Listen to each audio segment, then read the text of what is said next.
Fala pessoal, aqui é o Guilherme Teles e seja bem-vindo a mais um Fala com Guilherme Teles. E no episódio de hoje a gente vai falar sobre o guia para iniciantes em computação em nuvem, ou seja, o guia do que você precisa saber para a certificação Cloud Practitioner. Aqui nós discutimos as estratégias na sua jornada de como chegar aos R$ 10.000 por mês, sendo de tecnologia ou não, através de certificações em computação em nuvem. Eu sou o Guilherme Teles, então vamos lá. Se você deseja obter a certificação do AWS Cloud Practitioner, ou seja, o praticante em cloud, hoje eu vou falar tudo o que você precisa saber.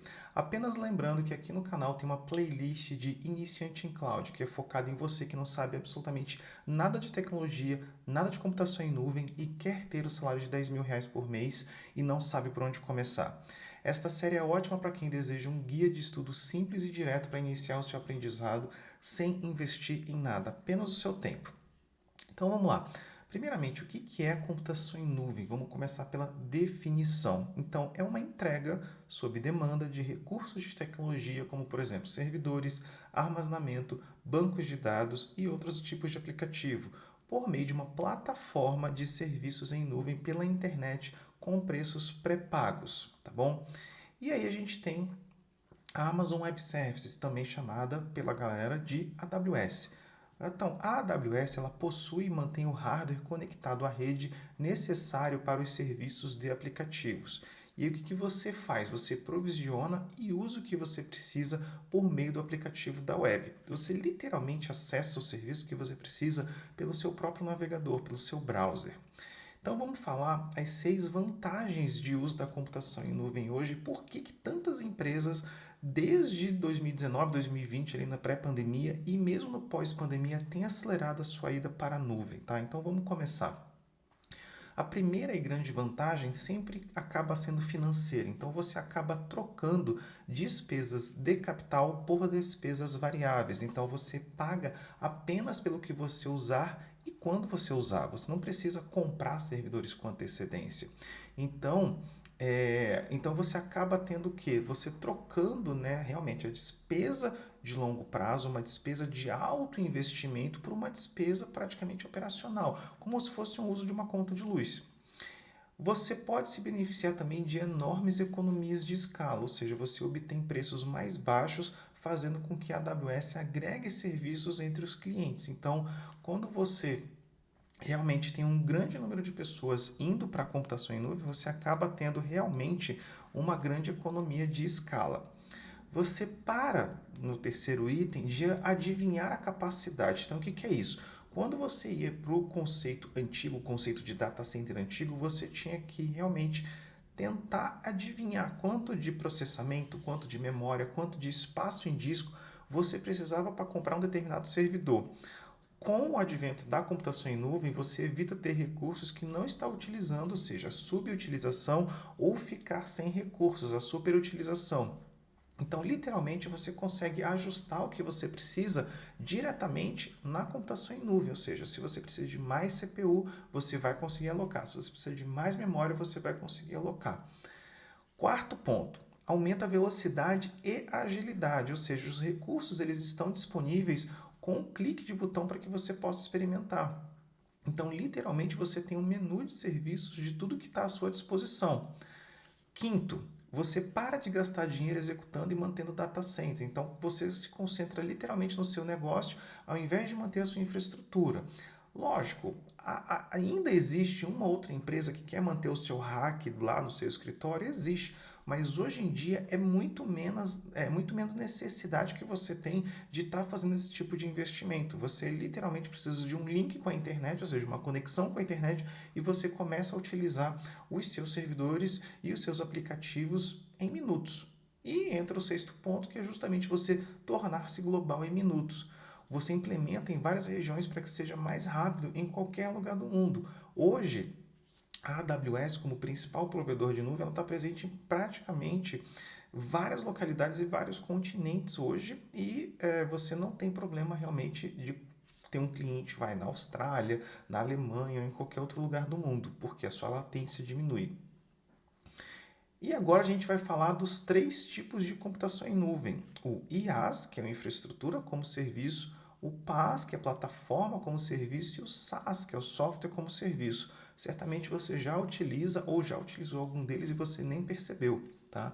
Vamos começar por infraestrutura como serviço, o IaaS. Bom, vamos pela definição. Ele contém blocos de construção básicos para TI em nuvem, como, por exemplo, recursos de rede, computadores, que é o hardware virtual ou dedicado, e espaço de armazenamento de dados. No caso da AWS, você tem EC2 e Lambda. EC2 é a parte de servidores, que você pode ter um servidor que é compartilhado, ou seja, você tem um servidor físico lá no data center da AWS, mas nesse servidor físico você tem vários servidores virtuais, por isso que eu falei de hardware virtual. E você tem também, pode ter, claro, dependendo da sua necessidade, um servidor realmente físico dedicado a você, também usando por horas, tá? Ou dias, ou conforme for a sua demanda. E Lambda é a parte de serverless, ou seja, é sem servidor. Você literalmente pega o seu código, coloca lá e fica executando ele. Quais as vantagens? Maior flexibilidade e controle sobre os recursos de TI e é ótimo para arquitetos de infraestrutura de rede. Agora vamos falar de plataforma como serviço. Vamos começar pela definição. Você não se preocupa com a infraestrutura para poder se concentrar na implantação e no gerenciamento dos seus aplicativos, como por exemplo o Elastic Beanstalk e o Lightsail. Quais são as vantagens? Aumenta a eficiência, pois você não precisa mais se preocupar com aquisição de recursos, planejamento ou capacidade de manutenção e aplicação de patches de software, por exemplo. É ótimo para desenvolvedores, porque ele agrupa vários componentes ali. Software como serviço, esse com certeza você usa. Fornece um produto completo que é executado e gerenciado pelo provedor de serviços como um aplicativo de usuário final, para que você possa se concentrar em atividades geradoras de receita, ou seja, dinheiro para o seu negócio ou para você se focar realmente na sua gestão de equipes, da sua infraestrutura, como por exemplo Gmail, Hotmail. Então, quais são as vantagens? Você se concentra no uso do software e não se preocupa com a manutenção do serviço ou da sua infraestrutura. É excelente para usuários finais. E vamos lá, quais são os 3 tipos de implantação de computação em nuvem? Você tem nuvem pública, nuvem híbrida e nuvem privada. Vamos começar pela nuvem pública, tá? Já vamos começar pelos exemplos. AWS, que é da Amazon, Azure, que é da Microsoft, e GCP, que é do Google. Os recursos eles são totalmente gerenciados por quem? Pelo provedor de nuvem. Aí a gente vai para o modelo híbrido, tá? O modelo híbrido é só a gente pensar pelo próprio nome. É uma mistura de público e privado. Ele conecta recursos existentes no local, ou seja, on-premises, ou seu data center, ou seu escritório, com a nuvem para eventualmente migrar para a nuvem e utilizar os dois serviços ao mesmo tempo.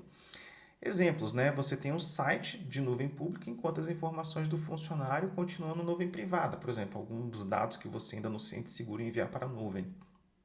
E aí você tem, por exemplo, o AWS Outposts, ou seja, você entende a infraestrutura e os serviços da AWS para o seu data center local. E privado, né, no local, são os recursos gerenciados dentro dos data centers da sua própria empresa. Então é comum você ter, por exemplo, um servidor de VM, um servidor de OpenStack e por aí vai, que são tecnologias ali que você usa on-premises e até hoje muitas empresas utilizam isso para prover serviços de data center para clientes finais. Continuando, pessoal, infraestrutura global da AWS, tá? Zona de disponibilidade, também chamada de AZ ou AZs em inglês. Definição: é um centro de dados cheio de servidores, ou seja, é realmente um lugar, né? Como se fosse, na verdade não é como se fosse, é um data center, tá bom? E lá não tem somente servidores, tem equipamentos de armazenamento, equipamentos de conectividade, etc. Pode ser um ou mais centros de dados, um ou mais data centers que são agrupados devido à proximidade para formar uma AZ. Ou seja, por isso que você tem uma alta disponibilidade e uma certeza que os seus dados, né, não serão perdidos. Você vai ter lá altamente disponível. Cada data center tem a sua própria energia, ou seja, o seu próprio canal de energia, seu próprio ponto de rede, né, sua própria infraestrutura e conectividades redundantes. Então, assim, a chance de realmente ter um problema no data center é mínima. Então, quando você vai para um ambiente de computação em nuvem, você tem uma certeza de redundância em todos esses pontos: energia, rede, conectividade, por aí vai. E a definição de região é uma área, né, geográfica física que consiste em 2 ou mais zonas de disponibilidade. E com isso a gente tem as localizações de borda, ou seja, quando você tem uma CDN, que é um ponto de entrada, né? Uma Content Delivery Network, ou seja, uma rede de entrega de conteúdo, você precisa ter localizações de borda, ou seja, são mais pontos de acesso do que as próprias regiões, tá? Então, por exemplo, um site como o CDN, ele usa para armazenar cópias em cache, tá? Em cache do seu conteúdo próximo ao usuário para que você tenha um acesso mais rápido, ou seja, quando eu falo que é mais rápido, é com menor latência. Muitas vezes é até imperceptível, até às vezes a demora que a gente está acostumado, por exemplo, com rede de celular ou rede de internet, então a gente tem essa vantagem, né, como usuário final. Mas quando a gente fala de empresa, a gente tem sempre que pensar a menor latência possível. E a gente tem um termo muito utilizado lá nos Estados Unidos, que é o GovCloud. Ele é usado pelo governo federal dos Estados Unidos e empresas privadas para hospedar dados confidenciais, cargas de trabalho regulamentadas e também atender aos mais rigorosos requisitos de segurança e conformidade do governo dos Estados Unidos. Ele é acessível apenas para entidades dos Estados Unidos e titulares de conta raiz, que são rastreados para verificar se são cidadãos dos Estados Unidos. E vamos lá. 3 maneiras de acessar a plataforma da AWS. O primeiro é como eu falei no início desse vídeo, tá? É pela própria console, interface web, pelo seu navegador. A segunda é por chaves de acesso, para um acesso programático à AWS, utilizando aí as linhas de comando. E os próprios kits de desenvolvimento de software, que são os SDKs, tá bom? E como é que a gente provisiona recursos na AWS? A gente tem, por exemplo, o Elastic Beanstalk, que ele fornece códigos e configurações para implementar recursos. Você determina a capacidade, dimensionamento automático, monitoramento e balanceamento de carga. Então, ele empacota ali todas essas necessidades de capacidade, dimensionamento automático para cima ou para baixo, né? Mais poder computacional ou menos, de acordo com a demanda, monitoramento para você saber como é que está a sua aplicação e balanceamento de carga, porque você pode ter mais de 2 instâncias, então você gerencia ali entre as instâncias. CloudFormation. Você trata a sua infraestrutura como código, para ela ser basicamente reutilizável. Então, você escreve um código para você construir um ambiente de maneira automática e repetível.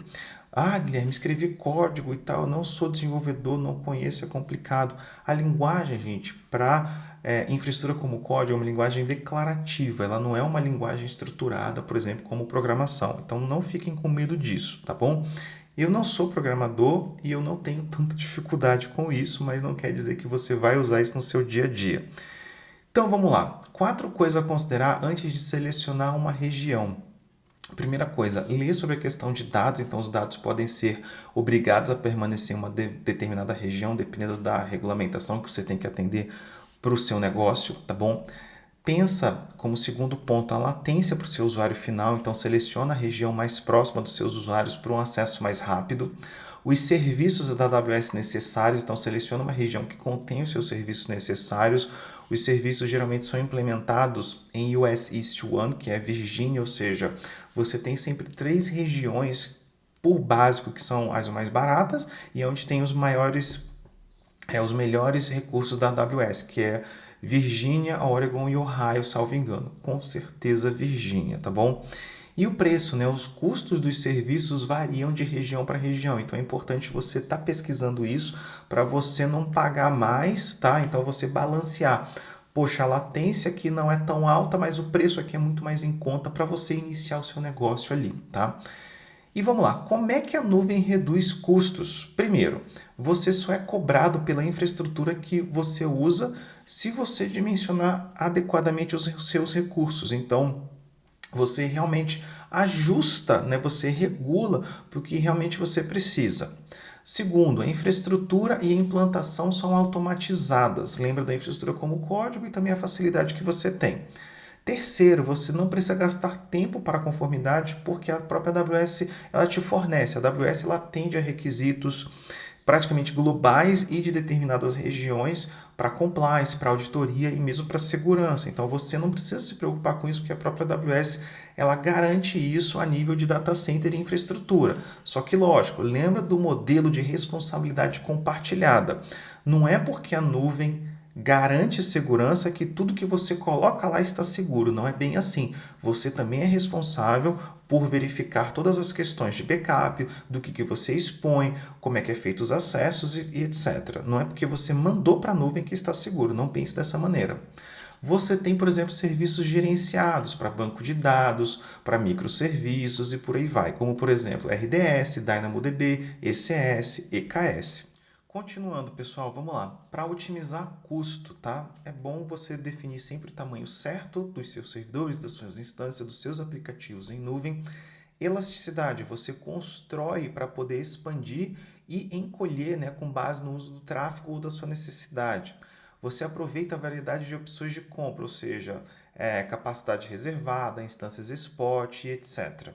Agora, o principal que a gente tem que entender, CAPEX versus OPEX, ou seja, primeira coisa, despesa de capital, que é o CAPEX, você paga antecipadamente, é um custo fixo e irrecuperável. Despesa operacional, que é o OPEX, você paga pelo que você usa, exemplo, faturamento de serviço público, como eletricidade, gás, água e por aí vai.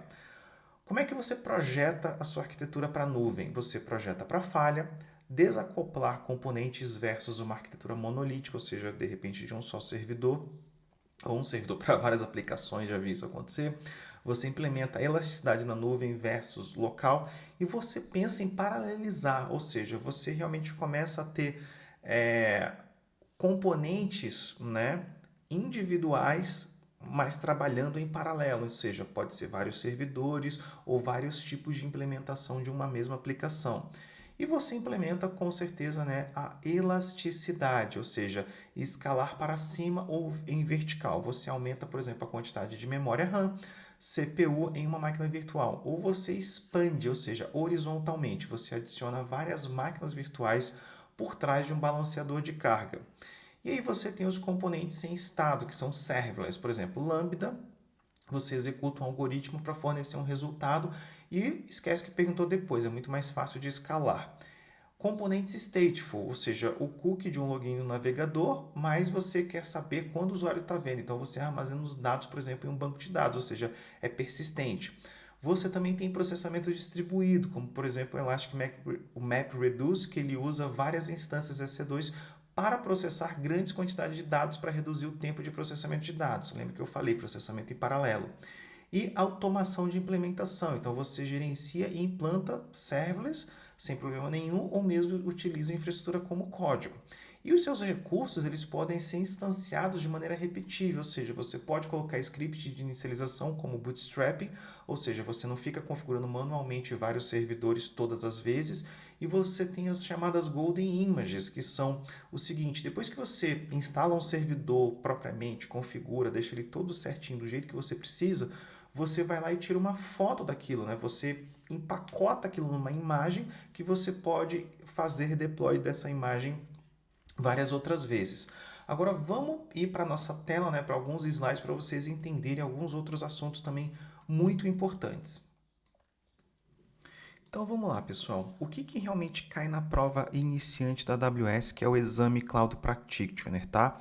Vamos lá. Você tem aí conceitos cloud 26%, que é a parte realmente para quem não é de tecnologia ou mesmo para quem é de tecnologia, para você ter familiaridade com esses conceitos. Você tem a parte de segurança 25%, tecnologia 33%, que são definições básicas de alguns serviços, e a parte de billing e pricing, que são os planos de precificação, realmente como é que você pode economizar o seu dinheiro, o seu investimento, o que eu falei de CAPEX e OPEX. Então, a gente vai estar falando de alguns desses conceitos aqui rapidamente, tá? Vamos recordar aqui o que eu falei, as vantagens da computação em nuvem. Você muda de despesa de capital para despesa variável. Então, em vez de ter que investir pesadamente em data centers e servidores antes de saber como usá-los, você pode pagar apenas para quando consumir os recursos, né? Então, isso aí é uma grande vantagem, que você tem um investimento baixo para iniciar o seu negócio. Você tem as economias de escala, ou seja, você nunca vai ter o mesmo poder de compra que a Amazon. Então, eles literalmente, né, constroem seus próprios servidores. Aí a gente vai para parar de adivinhar a capacidade, que foi o que eu falei, né? Você provavelmente, né, e com certeza pense isso, você vai precisar investir muito ou pouco. Então, se você compra demais, você desperdiça dinheiro, e se você compra muito pouco, você terá tempo de inatividade. Então, a nuvem pode ser dimensionada de acordo com as necessidades dos seus negócios, sem contratos de longo prazo. Então, isso é muito interessante, que você não fica preso ali com um contrato. Aumentar a velocidade e agilidade, né? Com a nuvem a gente pode subir templates de aplicações e apenas aplicar nosso código, por exemplo, ou o nosso modelo de configuração, e com isso a gente tem um negócio online em questão de horas ou até minutos, tá? É realmente um servidor, você sobe em questão de minutos na nuvem. Parar de gastar dinheiro executando e mantendo data center. Então pensa o seguinte, você não necessariamente precisa ter um data center, ou você tem ali uma manutenção, um contrato de longo prazo com algum data center, ou mesmo você tem, como eu falei no início, um ambiente, tá? Um armário que a gente chama de servidores, você não precisa mais ter isso quando a gente fala de computação em nuvem. Por quê? Porque tudo isso vai ser de responsabilidade do seu provedor, que no caso é a AWS. Você pode se tornar global em minutos. Então, se você tem realmente um aplicativo em várias regiões do mundo, você realmente começa a pensar focado só no seu negócio. E você não pensa mais no tempo de demora para o servidor, na latência para o seu usuário final. Então, tudo isso acaba tendo uma grande facilidade para você, tá bom? E aí a gente tem aí alguns exemplos dos serviços de alto nível, né, da AWS. Então, por exemplo, a gente tem tudo isso dentro da infraestrutura global. A gente tem a parte de IoT, atração de clientes, realidade virtual, analytics, gerenciamento e governança, blockchain, serviços de mídia. A gente tem machine learning, gerenciamento de custos. Então, assim, imagina que não tem praticamente nada que não falta. A gente tem até serviços a mais que a gente pode ter ideias para a gente poder gerenciar. E você não precisa se preocupar com tudo isso quando a gente fala da prova iniciante, da prova Cloud Practitioner, porque a gente vai estar sendo cobrado ali como um praticante, como um iniciante, tá? Da nuvem AWS, como um usuário de computação em nuvem. Então, como eu falei, né, a infraestrutura global, pensar numa zona de disponibilidade como um data center. Para quem nunca viu, isso aqui é realmente um data center que a gente tem. É lógico, gente, isso aqui é uma foto do Google, tá? Não é de um data center da AWS, então é para vocês terem uma ideia de como é que é isso. E a gente tem a parte de infraestrutura global. Então, uma AZ ela pode conter 2 ou mais data centers, mas como eles ficam próximos, são sempre considerados como uma única AZ, tá? E os pontos de extremidade ou as edge locations, né? Edge locations elas são consideradas e chamadas também de endpoints para a AWS, onde eles são usados para cache de conteúdo. Tipicamente consiste do CloudFront, que é a CDN da AWS. Como eu falei, a CDN é chamada também de Content Delivery Network. Existem mais edge locations que regiões. Atualmente existem mais de 150 edge locations para a AWS. E agora a gente vai começar com alguns dos conceitos muito importantes aqui para a gente começar o nosso estudo, ok? Então a gente começa pelo S3. Então o que é o S3? O S3 ele provê a desenvolvedores de times de tecnologia armazenamento de objetos seguro, durável e altamente escalável. Antes que você pense como objeto, pensa como um arquivo de foto, um arquivo de música, um arquivo, tá? Só que a gente tem que ter o conceito de objeto. Eu não vou adentrar muito nessa questão agora, mas entenda como um arquivo sendo um objeto, ok? Ele é simples de usar, você pode utilizar por uma interface mesmo web também, e você acessa de qualquer lugar esse arquivo. Então, o S3 ele é um armazenamento seguro para armazenar arquivos. Ele é baseado em armazenamento de objetos e o dado é distribuído em vários devices e vários lugares. Lembra das AZs.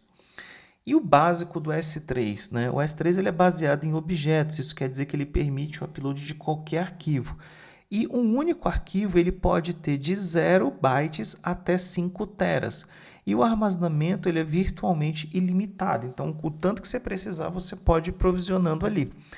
E os arquivos eles são armazenados em buckets, que são como se fossem pastas, ok?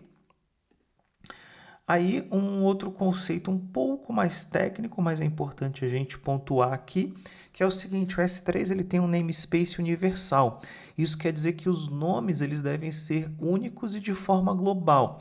Então, por exemplo, como eu tenho um bucket chamado Guilherme Teles, você não vai conseguir criar um bucket aí chamado de Guilherme Teles. E toda vez que você fizer o upload de um arquivo para um bucket S3, você vai receber um código de retorno, né, com status de sucesso chamado HTTP 200. Então, é um código de retorno para você saber que foi com sucesso feito esse upload. E como é que funciona a consistência de dados pro S3? Então, a consistência é de ler depois escrever para puts de novos objetos, ou seja, para novos objetos criados. E a consistência eventual para sobrescrever puts e deletes. Então, você tem que entender isso, a consistência de ler depois de escrever para puts e consistência eventual para sobrescrever. Em outras palavras, se você escrever um novo arquivo e ler imediatamente, você vai conseguir ver ele imediatamente. Agora, se você fizer um update de um arquivo existente ou deletar um arquivo e tentar ler ele imediatamente, você pode acabar vendo uma versão antiga dele ou não. Basicamente, essas mudanças em objetos podem levar um tempo para se propagarem. Esse tempo, gente, é questão de segundos, tá? Então não precisa a gente estar se preocupando tanto com essas questões. E aí a gente vai para as classes de armazenamento do S3. Então são as modalidades que a gente tem de armazenamento. A gente tem o S3 Standard, que ele garante aí 99,99% de disponibilidade. E a gente tem a durabilidade aí de 11 noves, né? 99, todos esses noves da durabilidade. Então, realmente, você vai ter a garantia ali que dificilmente você vai perder algum arquivo.